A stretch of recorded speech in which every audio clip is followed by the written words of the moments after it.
जी नमस्कार दोस्तों, my name is Naresh Kumar Meena from GPC Dholpur and welcome to lecture 2 of antenna. So पिछले lecture में हमने एंटीना का कुछ डेफिनेशंस पढ़ा था एंड सब्जेक्ट कोड है यहाँ पे EL 204। सब्जेक्ट नेम है wave propagation communication engineering. So welcome to lecture 2। So यहाँ पे हम पढ़ेंगे नॉन रेजोनेंट एंटीना। ठीक है, देखिए इससे पहले हमने रेजोनेंट एंटीना पढ़े थे, तो पहले नॉन रेजोनेंट एंटीना की डेफिनेशन देखते हैं, उसके बाद आपको पता चलेगा रेजोनेंट और नॉन रेजोनेंट में क्या डिफरेंस आया। So like a properly terminated transmission line produces no standing wave. तो नॉन रेजोनेंट एंटीना क्या होता है दोस्तों? एक प्रॉपरली टर्मिनेटेड ट्रांसमिशन लाइन की तरह है। प्रॉपरली टर्मिनेटेड ट्रांसमिशन लाइन का क्या मतलब है कि एक इस तरह की ट्रांसमिशन लाइन जिससे जो भी पावर फ्लो हो रही है और लोड को जारी है, तो लोड उसको पूरी तरह से कंज्यूम कर रहा है। ठीक है, इसका मतलब है प्रॉपरली मैच्ड है, इम्पीडेंस मैचिंग है फुल्ली। इसका मतलब है अगर पूरी पावर लोड कंज्यूम कर लेता है तो रिफ्लेक्टेड वेव नहीं बनेगी। No reflected wave, no standing wave, so only forward wave will be there. ठीक है, सो इस केस में क्या होगा, जो रेडिएशन होगा, चूँकि पहले जो हमने अभी लास्ट लेक्चर में पढ़ा था उसमें पढ़ा था कि स्टैंडिंग वेव्स होंगी, एक फॉरवर्ड वेव होगी और एक रिफ्लेक्टेड वेव होगी। तो उसमें जो रेडिएशन पैटर्न में पीक आएंगे उसमें डायरेक्शन में दो डायरेक्शन में रेडिएशन होता है। ठीक है, एक तो फॉरवर्ड वेव के कारण, तो दूसरा वाला पीक बनेगा बिकॉज ऑफ रिवर्स, जो रिफ्लेक्टेड वेव होगी लोड से वापस आएगी। यहाँ पे ऐसा नहीं होगा दोस्तों। यहाँ पे क्या होगा, आपका जो ट्रांसमिशन लाइन है वो परफेक्टली मैच्ड होगी लोड के साथ, लोड लगा होगा। इससे पहले जो मैंने एंटीना पढ़ाया था लास्ट लेक्चर में, उसमें लोड को हमने हटा दिया, ट्रांसमिशन लाइन को पूरी तरीके से मिसमैच्ड कर दिया ताकि मैक्सिमम पावर रेडिएट हो सके स्पेस में। यहाँ पे क्या किया हमने, पूरी तरीके से मैच्ड है। ठीक है, सो रिफ्लेक्टेड वेव तो होगी ही नहीं। सो ओनली जो रेडिएशन होगा that will B because of forward wave, only forward travelling wave will exist.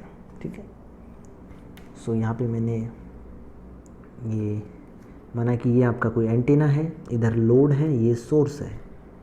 So source से लोड को पावर जा रही है, पूरी तरह से मैच है, तो इधर पावर जाएगी मगर रिफ्लेक्ट बैक नहीं होगी। ठीक है, तो उस केस में आपका जो रेडिएशन होगा दैट विल बी लाइक, अगर ये इस तरह का रेडिएशन आपका बना है, ठीक है, सो सिमेट्रिकली इधर भी इस तरीके का बनेगा। ठीक है, सो this is the difference between resonant and non resonant. Resonant में क्या होगा, आपका परफेक्ट जो आपकी ट्रांसमिशन लाइन होगी, जो एंटीना होगा that is perfectly mismatched and forward and reflected wave both wave will exist. ठीक है, और दोनों वेव्स के कारण पिक्स बनेंगे, जबकि non resonant antennas are fully matched. ठीक है, और only forward traveling wave will exist, so peaks will be, radiation peaks will be only due to your forward traveling wave।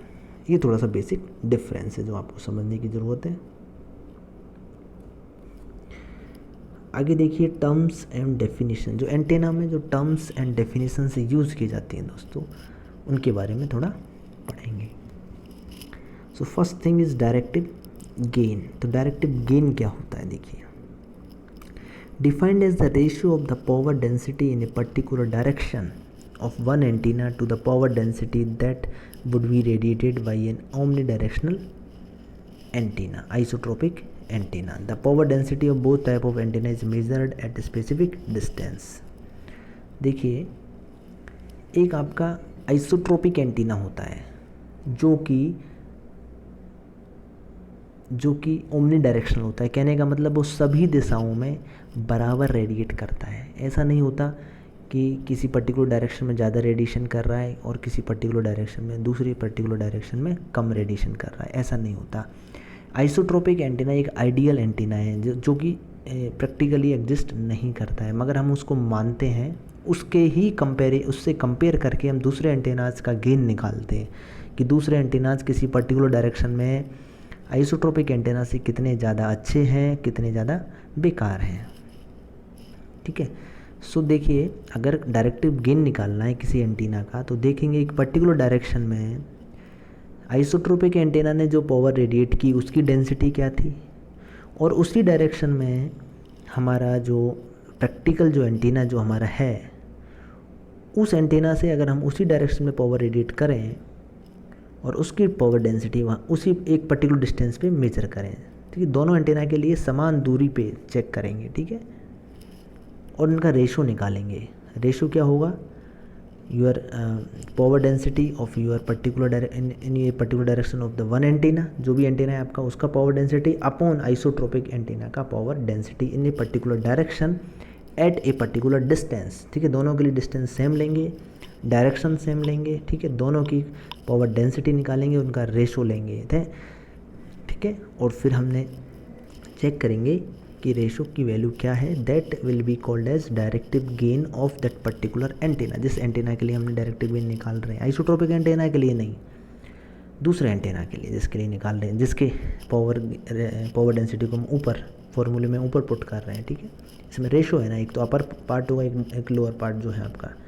So nominator जो होगा that will be our power density of our antenna, जिसके लिए हम directive gain find out कर रहे हैं, upon power density of your isotropic antenna. तो ये होता है आपका डायरेक्टिव गेन, ठीक है। तो डायरेक्टिव गेन निकालने के लिए आइसोट्रोपिक एंटीना ऐसे कंपेयर करके हम निकाल देंगे। सो देखिए, तो कुछ एंटीनाज के यहाँ गेन दे रखे हैं, एक स्टैंडर्ड गेन है, ये वैल्यूज़ हमेशा याद रखें तो ज़्यादा अच्छा रहता है, ताकि क्योंकि ये एंटीनाज काफ़ी यूज़ किए जाते हैं और इनकी वैल्यू अगर हमें याद हो तो एनालिसिस करने में ईजी हो जाता है। तो gain of Hertzian dipole with respect to isotropic antenna, that is, देखिए अब ये सारे डाइपोल्स और ये जो भी एंटीना है, ये जो डाइपोल्स होते हैं that is resonant antenna, clear, because it is open ended, no load, no perfectly mismatched होता है, ठीक है। सीधी सी बात है, क्या होता है, रेजोनेंट एंटीना होता है। ऐसे एंटीना जिनमें लोड होता है, फुली मैच्ड होता है, only travelling forward travelling wave exist करती है, they are called non resonant antennas. So in antennas का जो डायरेक्टिव गेन होता है कितना होता है, हर्ट्जियन डाइपोल, आगे हम पढ़ेंगे, सारे एंटीनाज के बारे में पढ़ेंगे, ठीक है। तो यहाँ पे आप कंफ्यूज ना हो कि हर्ट्जियन डाइपोल क्या है, हाफ वेव डाइपोल क्या है, 8 वेव डाइपोल क्या है। हर्ट्जियन डाइपोल होता है एक बहुत ही स्मॉल एंटीना होता है जिसका लेंथ अराउंड λ/50 होता है, ठीक है। सो इसकी डिटेल में हम आगे पढ़ेंगे। यहाँ पे देख लेते हैं इसका डायरेक्टिव गेन कितना होता है। तो हर्ट्जियन डाइपोल का होता है 1.5/1, मीन्स आपका जो आइसोट्रोपिक एंटीना है उसका अगर 1 है पर्टिकुलर डायरेक्शन में, तो हर्ट्जियन डाइपोल का उस पर्टिकुलर डायरेक्शन 1.5 होगा, ठीक है। ये डीबी में निकाल लें तो 1.76 डीबी गेन होता है इसका। हाफ वेव डाइपोल का कितना होता है, 1.64, और डीबी में निकालेंगे तो 2.15, दिस इज डायरेक्टिव गेन, ठीक है। 8 वेव डाइपोल का निकालें दैट इज 7.1:1, और कह सकते हैं कि 8.51 डीबी, ठीक है। सिमिलरली ये तो हुए आपके डाइपोल्स की रेंज देखिए आप, छोटे से छोटा डाइपोल लेंगे, हर्ट्जियन डाइपोल दैट उसका भी गेन होता है 1.5 से लेके, और 8 वेव डाइपोल तक भी जाएँ तो 7.1। ये इंक्रीज़ हो रहा है, लगातार बढ़ रहा है, जैसे जैसे आप डाइपोल की लेंथ बढ़ा रहे हो, डाइपोल की लेंथ को बढ़ा रहे हो तो आपका गेन भी बढ़ता जा रहा है। Similarly non resonant antennas in free space gain can be, non resonant antennas के लिए भी गेन 3.2 से लेकर के 17.4 तक हो सकता है, अगर उनकी भी लेंथ को इस तरह बढ़ाया जाए। तो ये आपको थोड़ा सा समझने के तौर पे, समझने के उद्देश्य से मैंने समझाया यहाँ पे। सो आगे देखिए, की पॉइंट्स इससे निकल के आते हैं। की पॉइंट्स इससे निकल के आया कि आपका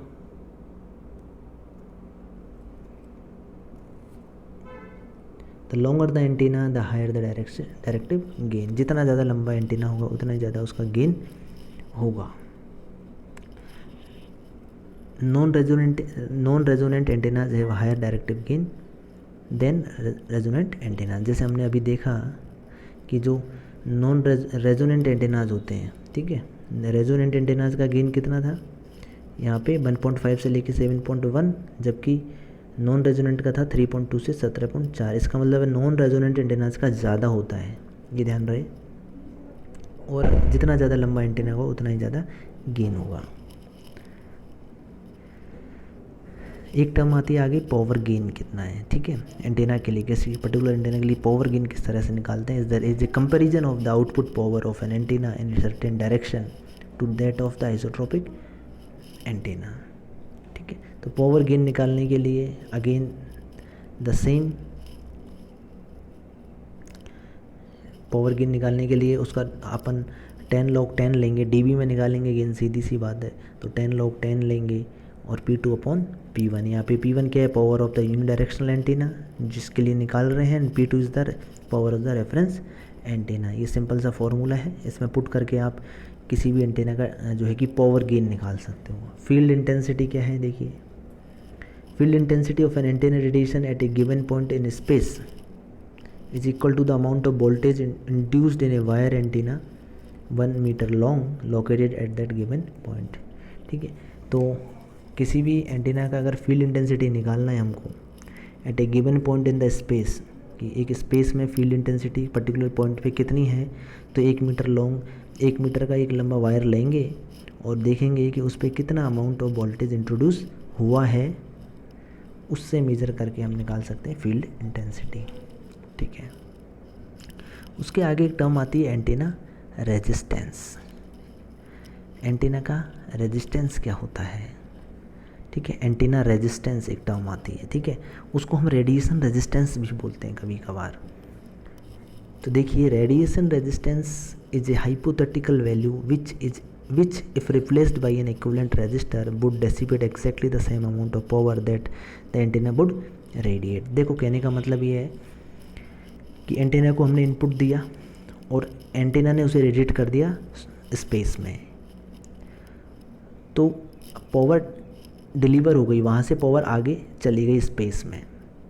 जो ये पावर रेडिएट हुई है, अगर इसकी जगह हम कोई रजिस्टर लगा देते एंटेना की जगह, और एंटेना की जगह रजिस्टर कितना लगाते ताकि सेम अमाउंट ऑफ पावर जो एंटेना ने रेडिएट की है स्पेस में, उतनी ही पावर जो है कि उस रेजिस्टेंस में खपत हो जाती है, उसके इक्विवेलेंट उसको हम मानेंगे। एंटेना का जो इक्विवेलेंट रेजिस्टेंस मानेंगे, वो कितना मानेंगे दोस्तों, कि अगर उस एंटेना की जगह कोई रजिस्टर लगाते और वो उतना ही अमाउंट पावर कंज्यूम करता जितना कि एंटेना ने रेडिएट की है, सो वो रजिस्टर की वैल्यू क्या होगी, that will be called radiation resistance. So I hope आपको समझ में आया होगा रेडिएशन रेजिस्टेंस क्या चीज़ है। So radiation resistance is the ratio of the power radiated by the antenna to the square of the current at the feed point, ठीक है। So कह सकते हैं radiation resistance is equal to the power radiated means PR, हम जिसे कह सकते हैं PR means radiated power, उस एंटेना के द्वारा जो पावर रेडिएट की गई है, अपॉन आई स्क्वायर, ठीक है। उसमें जो करंट फ्लो हो रही है उसका square, P upon I square, because P बराबर आई स्क्वायर R होता है, ठीक है। तो P अपॉन आई स्क्वायर कितना हो गया, that is equal to R। Other antenna losses can be caused by ground resistance. अब इसके अलावा, ये रेडिएशन रेजिस्टेंस के अलावा टोटल एंटीना रेजिस्टेंस में रेडिएशन रेजिस्टेंस प्लस कुछ अदर एंटीना रेजिस्टेंस भी हो सकते हैं, that is by ground resistance, corona effect, imperfect dielectric near the antenna, energy loss due to the eddy currents introduced into the nearby metallic objects, and I square R losses in the antenna itself, ठीक है। So antenna resistance will consist of two type of resistances, one is radiation resistance and another one is your other losses या other resistances कह सकते हैं, ठीक है। So जो total power हमने एंटेना को दी, वो टोटल पावर जो एंटेना को हमने इनपुट में दी है, एक तो हो जाएगी आपकी रेडिएशन रेजिस्टेंस के कारण जो पावर कंज्यूम हुई है, ठीक है। तो P radiation plus P D क्या है, दैट अदर रेजिस्टेंस के कारण जो लॉसेस हुए, पावर लॉस, बिकॉज रेजिस्टेंस कोई भी हो सारा पावर लॉस तो करेगा ही करेगा। तो जो अदर रेजिस्टेंस के कारण जो लॉसेज हुए पावर के, that is PD, and radiation resistance के कारण जो पावर लॉस हुआ, दैट इज़ P रेडिएटेड, ठीक है। So that is equal to total input power. So P D को हम लिख सकते हैं I square R D plus, और पी रेडिएशन को लिख सकते हैं आई स्क्वायर आर रेडिएशन।